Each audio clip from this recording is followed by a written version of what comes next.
খালেদা জিয়াকে মহা সুখবর দিলেন CEC. BNP chairperson Begum Khaleda Zia নির্বাচনে অংশগ্রহণ করতে পারবেন বলে আশা প্রকাশ করেছেন প্রধান নির্বাচন commissioner CEC K M Nurul হুদা।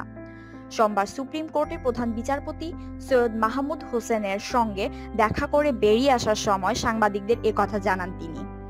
৮ ফেব্রুয়ারি দুর্নীতি মামলায় ৫ বছরের সাজা হওয়ার পর বিএনপি চেয়ারপারসন একাদশ জাতীয় সংসদ নির্বাচনে অংশ নিতে পারবেন কিনা তা নিয়ে নানা মত রয়েছে।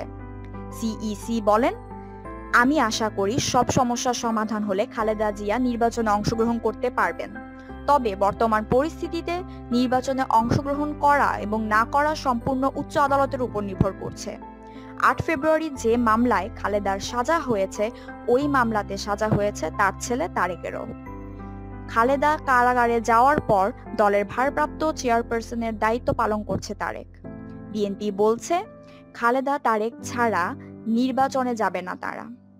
অন্যদিকে আওয়ামী লীগ নেতা ওবায়দুল কাদের মনে করেন মামলার কারণে আদালতের সিদ্ধান্তে বেগম খালেদা জিয়া যদি নির্বাচনে অংশগ্রহণ করতে না পারে তাহলে তার দল বিএনপি নির্বাচনে অংশগ্রহণ করবে।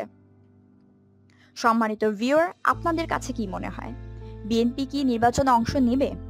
আপনাদের মতামত জানান আমাদের কমেন্ট বক্সে।